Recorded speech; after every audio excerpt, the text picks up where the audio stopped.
What is up, everyone? Welcome back to my channel. Today we are going to talk about all things credit score and net worth.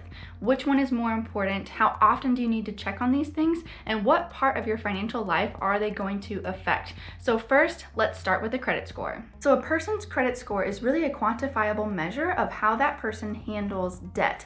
These scores range from 300 to 850, with really a good credit score being 690 to about 720, and then an excellent credit score is anything above 720.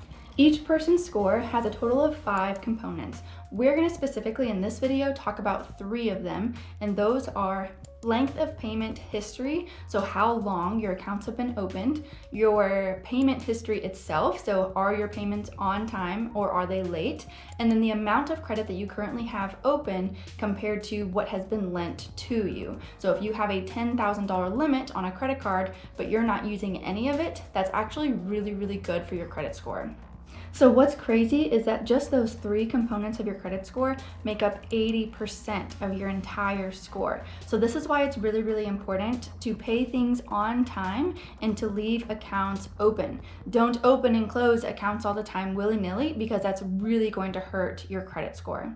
So if you're like me, you might be thinking, why do I need to care about my credit score? I'm trying to get out of debt, not take on more debt. And that's very true. I'm in a house that I have a mortgage on. I have 2 paid for cars. There's not a whole lot of reason for me to care about my credit score. As long as I'm making my mortgage payments on time, my credit score pretty much takes care of itself. But here's 3 reasons why you might want to give your credit score a second thought. The first reason is your future house. The difference of about 100 credit score points can actually equal about $65,000 over the life of the loan. That's a lot of money that you could save just by making payments on time. You don't necessarily have to have debt to have a good credit score. The second reason is that car insurance providers are actually starting to look more and more at credit scores to see if they can trust their consumers and if they'll give them a better rate. And the third reason is negotiating power. A lot of people in society place a high emphasis on credit scores. And if you can use your good credit score to negotiate things like rent, this could actually save you hundreds, if not thousands of dollars over the life of being in that apartment. So remember, if you're already in a house, there's not really a huge reason that you need to place an emphasis on your credit score. But if you're looking to buy in the next couple of years, making your payments on time is honestly one of the biggest things you can do to help your credit score. All right, so moving on to net worth. So net worth is actually your assets minus your liabilities. There are a bunch of calculators online. If you just Google search net worth calculators, a lot will pop up, and it's nice because they have the categories already built in. This can help you brainstorm other assets and liabilities that may not come to the forefront of your mind. Unfortunately, society doesn't place as much of an emphasis on net worth as it does credit score. So although there's not a lot of negotiating power that comes with knowing your net worth, this is important for retirement and just ultimately wealth building purposes. So let's use the FIRE movement as an example. If you're not familiar, FIRE stands for Financially Independent Retiring Early. This is a group of people that usually live below 50% of their income so that they can retire early, usually in their 40s or 50s, but some have been able to retire as early as in their late 30s. If that's you, if that's something that you're interested in, you have got to know your net worth.